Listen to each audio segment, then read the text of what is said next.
My vagina is a shell. It's a round, pink, tender shell that opens and closes, it closes and opens. My vagina is a flower. It's an eccentric tulip. The center is deep and acute. The petals are sturdy but gentle. And the scent is delicate.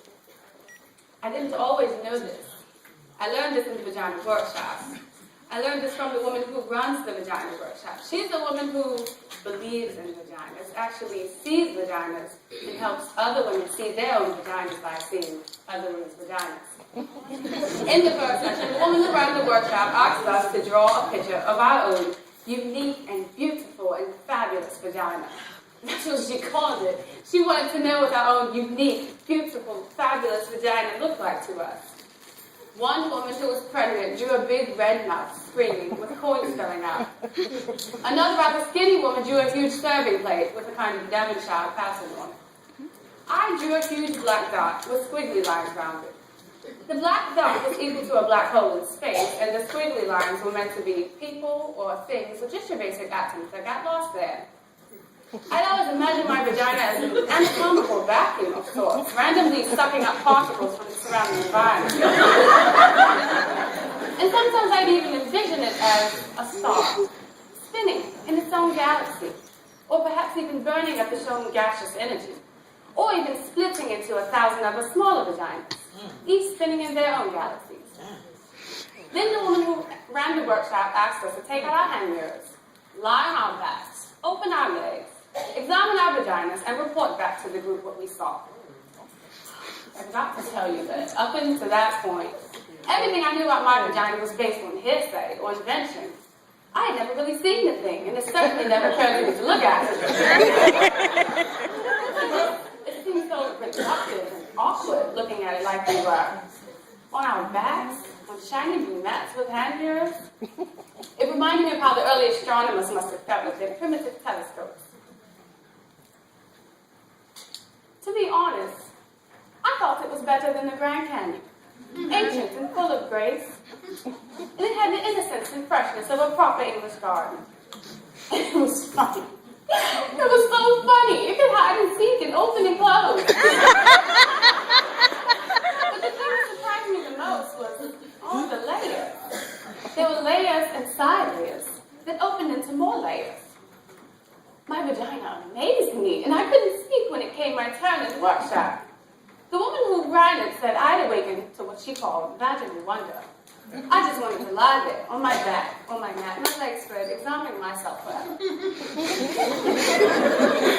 Then the woman who ran the workshop asked how many women had had orgasms. 2 women tentatively raised their hands.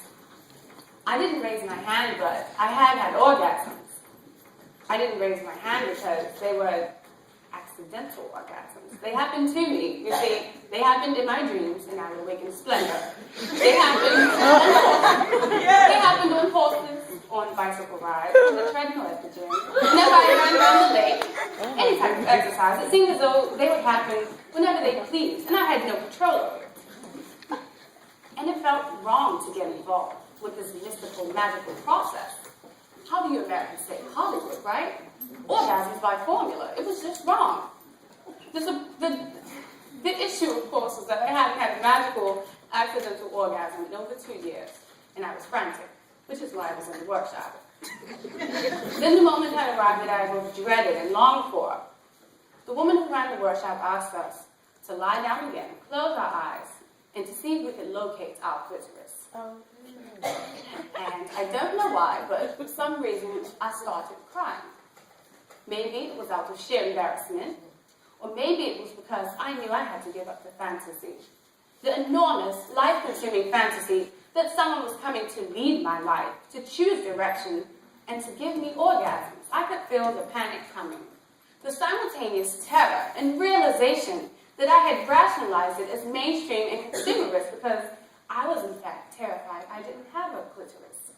I was terrified I was one of those dry, frigid, incapable, dead, apricot, bitter-tasting, God. All I could think about was the time when I was 10 years old, and I went swimming in the lake, and I lost my gold ring that my father gave me with the emeralds in it. How I kept diving over and over to the bottom of the lake, my hands and fingertips sliding over rocks and fish and bottle caps, but never my ring. The panic I felt then, I knew I'd be punished. The woman who ran the workshop saw my insane scrambling and sweating and heavy breathing, and she came over to me. I told her, I've lost it. I've lost my clitoris. I shouldn't have wanted swimming. The woman laughed and calmly stroked my forehead. She told me, you can't lose your clitoris. It is both the doorbell to your house and the house itself. You don't have to find it, darling. You have to be it. And I thought to myself, be my vagina? I do suppose she's right, so be my vagina. I lay back again, put my hand mirror down, closed my eyes, and I envisioned myself as an astronaut, re-entering the Earth's surface. It was very quiet, this re-entry, and I bounced and landed and landed and bounced, and suddenly I came into my own muscles and blood and cells. I put my finger on what had suddenly become me. Now, there was a little quivering at first, which urged me to stay. But then the quivering turned into a quake, and the quake exploded into an eruption. And the eruptions caused the layers to divide and subdivide, and then there was a horizon of light and silence and colors and fireworks, and I had stars in my eyes, and I began crashing around. My vagina is a shell, a truth, and a destiny. I am arriving, and I'm beginning to be. My vagina,